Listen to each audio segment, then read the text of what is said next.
Llévate tus cosas y lárgate de mi casa, dijo él. Cariño, creo que olvidas que esta casa nos la dejó mi abuela, respondió Clara con calma. Clara suspiró y dejó a un lado la bufanda a medio terminar. Otra vez ese tono, esa irritación suspendida en el aire como partículas electrificadas antes de una tormenta. Podía sentirlo en la piel, presentir el choque inevitable. Las noches en su hogar, amplio pero cada vez más asfixiante, terminaban con demasiada frecuencia de la misma manera, a gritos, con la tensión acumulada estallando. Julián entró en la habitación, lanzó las llaves sobre la mesa y se desabrochó la camisa con desgana. El cansancio era evidente en su rostro, pero junto a él también asomaba esa familiar mueca de descontento. Clara conocía bien esa mirada. Era la antesala de una lluvia de quejas sobre su trabajo agotador, la supuesta injusticia de su jefe y, cómo no, sobre la vagancia de ella. ¿Otra vez tejiendo?, preguntó sin mirarla. Su voz sonaba como si ella estuviera haciendo algo indecente. Sí, estoy terminando la bufanda. ¿Te acuerdas que quería regalársela a mamá por su cumpleaños?, respondió Clara con suavidad, intentando aplacar la tensión. Estaba acostumbrada a eso, a calmar, ceder, adaptarse, por la paz, por... ¿Qué exactamente?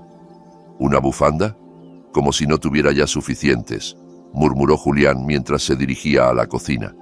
Sacó una cerveza del frigorífico, la abrió sin preguntar y dio un largo trago. Deberías hacer algo útil. Yo tengo que entregar un informe y tú... bufandas. Clara sintió como una ola de rabia comenzaba a subirle por dentro. ¿Algo útil?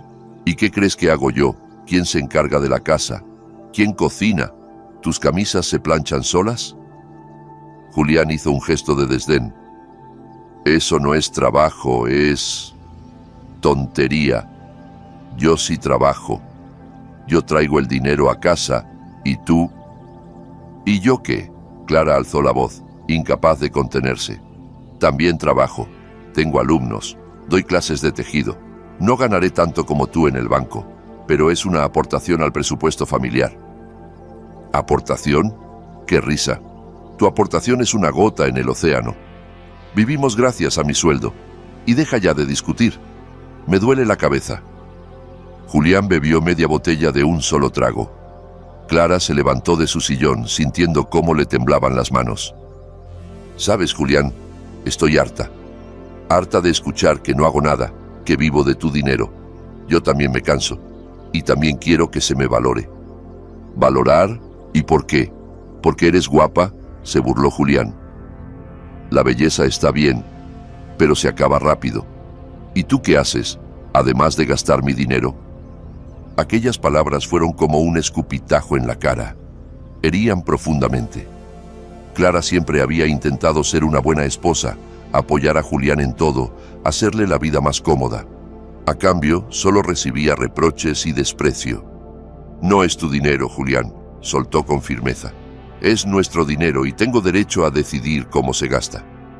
¿Nuestro? Eres graciosa. ¿Tienes idea de cuánto trabajo para que tengamos todo esto?, dijo Julián, haciendo un gesto amplio con la mano como si señalara sus logros. La casa, los muebles, esa vida que, según él, les había dado con su esfuerzo. Clara lo observaba en silencio. Ya no veía al hombre con quien había elegido compartir su vida, sino a un egoísta cegado por su propio ego. Entonces lo entendió.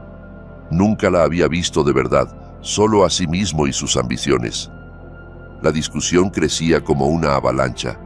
Cada palabra añadía peso y Clara sentía que pronto sería arrasada. «No haces nada. Yo trabajo como un burro mientras tú solo te quejas y gastas mi dinero», gritó Julián, fuera de sí, el rostro encendido de furia. «Ah, sí», murmuró Clara, clavándole la mirada.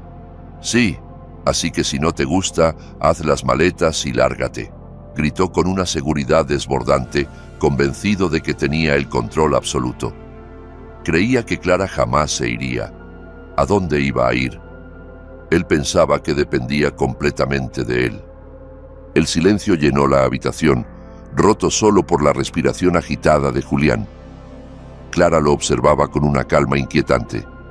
No lloraba, no suplicaba. Solo mostraba una serenidad helada que él no entendía. Esperaba llanto, promesas, arrepentimiento. Pero Clara seguía en silencio. «Haz las maletas y lárgate», repitió él, creyéndose vencedor. «¿Estás seguro?», respondió ella serena. Su tono sin miedo lo desconcertó. «¿Crees que bromeo? Esta es mi casa, yo mando», rugió. Ella lo miró igual, casi con lástima, y por primera vez Clara lo vio tal como era, ciego, arrogante, incapaz de ver la realidad. «¿De verdad crees que esta casa es tuya, Julián?», preguntó dejando flotar las palabras en el aire. «¿Estás seguro de recordar bien cómo conseguimos esta casa?». Julián se quedó quieto. Por un segundo, su mirada se nubló de duda, pero la reemplazó con su habitual altanería. «No empieces, Clara. Yo trabajo. Yo gano el dinero. Yo sostengo esta casa». «Tu dinero, Julián», remarcó ella con firmeza. «Va para tu coche, tus trajes, tus cenas con amigos, y no me molesta, lo has ganado tú. Pero, por favor, no olvides quién paga las facturas, quién hace la compra, quién mantiene esta casa en orden». Clara se acercó al mueble del salón, abrió un cajón y sacó una carpeta gruesa. «¿Y ahora qué es eso?», dijo Julián con fastidio. Ella no respondió. Abrió la carpeta, sacó unos documentos doblados y los extendió sobre la mesa. «Mira con atención, Julián. Quizás esto te ayude a recordar de quién es esta casa». Julián frunció el ceño, tomó uno de los papeles y lo leyó en silencio. Su rostro cambió. Los documentos eran claros. El nombre de la propietaria era Clara Martín Pérez, heredera legal según el testamento emitido por la notaría local tras la muerte de su abuela, Carmen Pérez Álvarez. Dejó caer los papeles como si le quemaran las manos. Miró a Clara con ojos vacíos. Esto... No pedí ni un euro para comprarla», continuó ella. «Fue un legado de mi abuela, y tú llevas años viviendo en mi casa». Él no dijo nada. Bajó la cabeza. Por primera vez en mucho tiempo, Clara lo vio reducido, pequeño, insignificante, y no sintió pena. Al contrario, una calma extraña comenzó a invadirla, como si de pronto un peso enorme se hubiera levantado de sus hombros.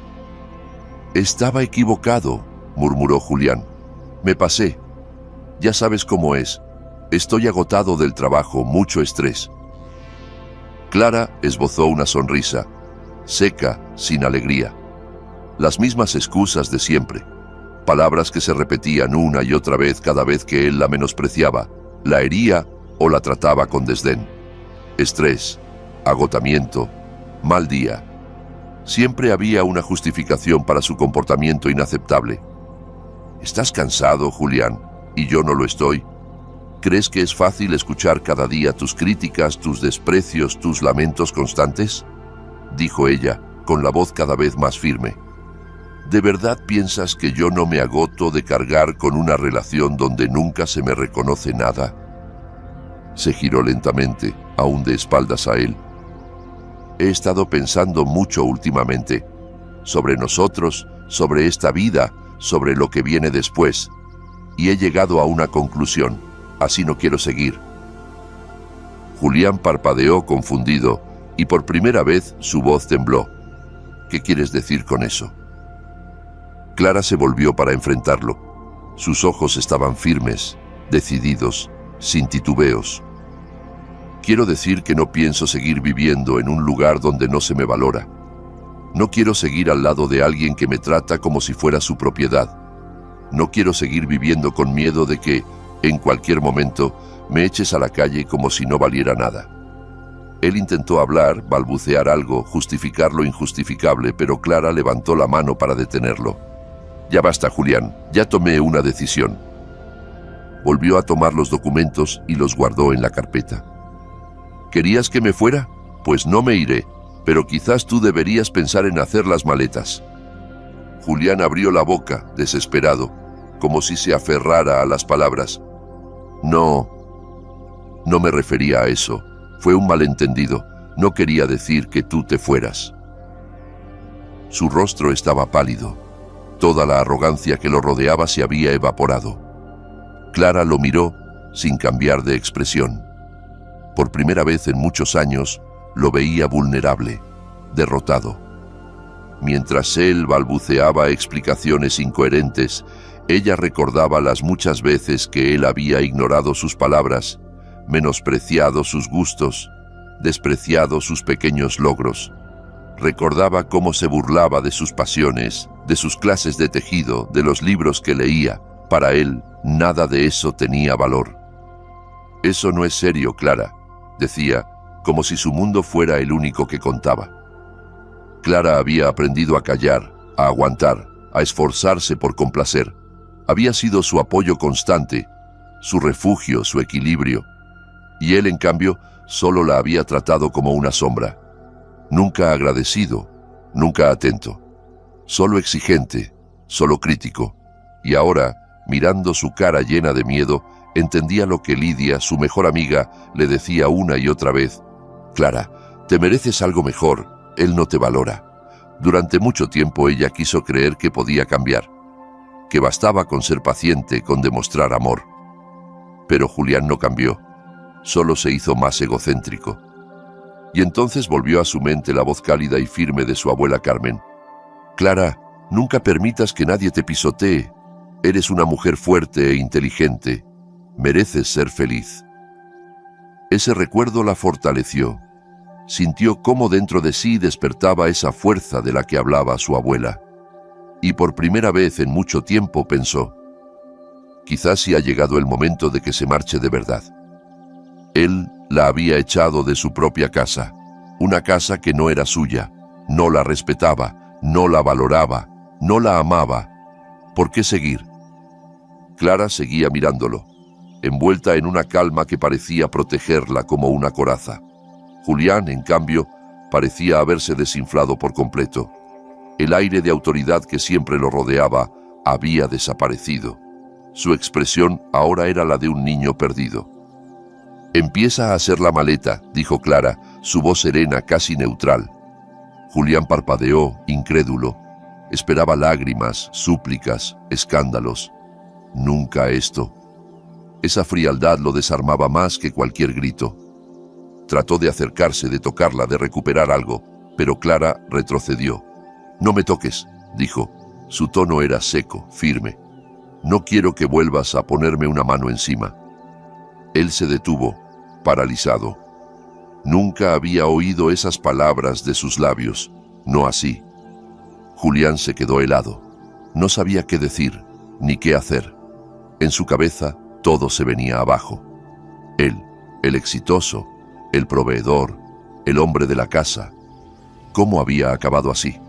¿Cómo había perdido el control? ¿Acaso todo había terminado de verdad? «Clara, escúchame. Puedo cambiar», dijo con voz suplicante. «Voy a cambiar. Voy a empezar a valorarte, a respetarte, te lo juro». Clara negó lentamente con la cabeza. «Demasiado tarde, Julián. Ya he escuchado esas promesas muchas veces. Nunca cumples ninguna».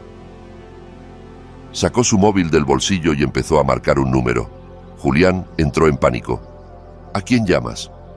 «A Lidia», respondió Clara sin apartar la vista del teléfono. «Hace tiempo que me decía que me librara de ti. Creo que le alegrará saber que, por fin, la escuché». A Julián se le cayó el alma a los pies. Lidia. Siempre la había detestado. Sabía que era fuerte, independiente, y que animaba a Clara a tener voz propia. Siempre pensó que era una mala influencia, alguien que provocaba problemas en vez de apaciguarlos. Y ahora, esa mujer iba a ser testigo de su derrota. «No, Clara, no llames a Lidia. Podemos hablar tú y yo, arreglar esto sin involucrar a nadie más», rogó.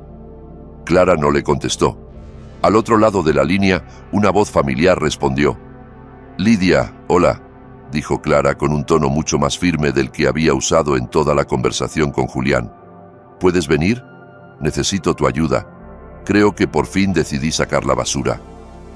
Colgó la llamada y miró a Julián con una frialdad que le heló la sangre. Tienes 1 hora para recoger tus cosas. Después de eso, llamo a la policía». Él se quedó inmóvil, como si el tiempo se hubiera congelado. No podía creer lo que acababa de escuchar. ¿En serio? ¿Lo estaba echando? ¿Ella? La misma mujer que siempre cedía, que nunca alzaba la voz. Se había pasado años sintiéndose invencible en ese hogar. Creía que todo giraba a su alrededor. Y ahora era un intruso, un extraño al que le estaban pidiendo que se fuera. Comenzó a recoger sus pertenencias con movimientos torpes. Cada camisa que metía en la maleta, cada calcetín arrugado, era como un golpe directo a su orgullo. El eco de su fracaso le retumbaba en la cabeza. «¿Cómo he podido llegar a esto?», pensaba mientras recorría la casa. Esa casa que había creído suya. Cada rincón le recordaba lo mucho que había perdido. Y lo había hecho él solo. Con cada desprecio, con cada palabra que menospreciaba a Clara, había cavado su propia tumba. Al terminar, echó un último vistazo. Ayer, ese lugar era su refugio, su símbolo de éxito. Hoy era tierra prohibida. Lo había perdido todo: el hogar, la pareja, la seguridad. No solo había empaquetado ropa, había dejado atrás ilusiones, momentos, confianza. Se acercó a Clara, deseando encontrar en sus ojos algo, cualquier cosa, un atisbo de compasión. «Lo siento», murmuró. La palabra salió débil, hueca. Ni él mismo creía en ella. Clara no respondió, ni una palabra, solo lo miró. Él suspiró con resignación y cruzó la puerta, arrastrando su maleta detrás. Cuando ésta se cerró tras él, el sonido seco del cerrojo resonó como un punto final. Clara apoyó la espalda contra la puerta y sintió cómo las lágrimas le bajaban por las mejillas. Pero no eran lágrimas de dolor, eran de alivio, como si se hubiera quitado una losa del alma. Un peso que había cargado durante años, por fin se había desvanecido. Lidia llegó unos segundos después. Tocó el timbre con su energía habitual y Clara abrió. Su amiga entró. Le lanzó a Julián una mirada de desprecio mientras éste bajaba por las escaleras y luego abrazó con fuerza a Clara. «¿Por fin te deshiciste de ese trasto?», preguntó con una sonrisa burlona. «Casi», respondió Clara, sonriendo también. «Solo queda sacarlo del todo». Lidia asintió. Miró en dirección a la puerta. «Pues venga, cariño. Que no se diga que no sabes limpiar bien la casa. Vamos a terminar el trabajo». Julián apretó los dientes. Quería decir algo, protestar, gritar, pero ya no tenía fuerzas. Lo sabía, había perdido. No por un error puntual, no por una discusión. Lo había perdido todo por años de soberbia, de desprecio, de ceguera emocional. Recogía su ropa como un fugitivo, revolviendo cajones sin saber bien qué meter y qué dejar. Las cosas parecían irrelevantes, inútiles. Por dentro todo le ardía. No era solo rabia, era vergüenza. Era la conciencia amarga de haber destruido con sus propias manos la vida que creía controlada. Con cada prenda lanzada al maletero, un clavo más se cerraba sobre el ataúd de su antigua vida. Lo que había sido su reino era ahora territorio ajeno. No solo había dejado un hogar, había dejado atrás respeto, afecto, dignidad. Terminó de empacar y alzó la mirada una última vez. El salón seguía igual. Los muebles, las fotos, los colores cálidos. Pero todo había cambiado. Era un espacio del que ya no formaba parte. Un lugar que lo expulsaba, como si su mera presencia fuera un error. Se acercó a Clara en un último intento. Buscaba un gesto, una tregua, un quizás, aunque fuera débil. «Perdón», susurró.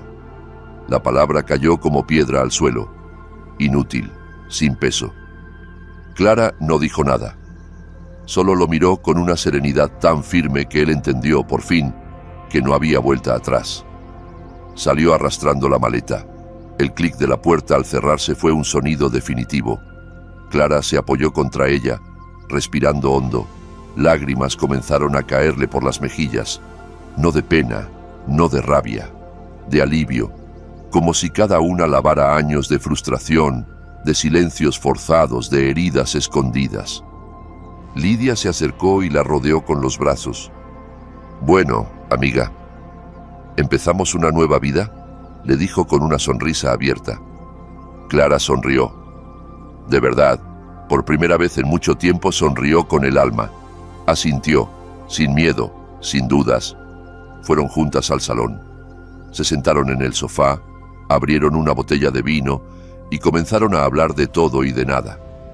Lidia contaba anécdotas graciosas, gesticulaba como siempre, y Clara reía. Reía de verdad. Con cada carcajada se sentía más ligera, más libre. No hablaron más de Julián, no lo necesitaban. Ya era pasado. Hablaron de viajes, de sueños, de planes que Clara nunca se había permitido imaginar. Ahora todo era posible. Ya no tenía que pedir permiso, ya no tenía que justificar cada paso. Era dueña de su vida, dueña de su casa, dueña de sí misma. Hablaron hasta entrada la noche, construyendo mentalmente un futuro que por primera vez le pertenecía solo a ella. Clara no sabía qué vendría después. Sabía que habría obstáculos, momentos difíciles, miedos nuevos. Pero ya no estaba sola.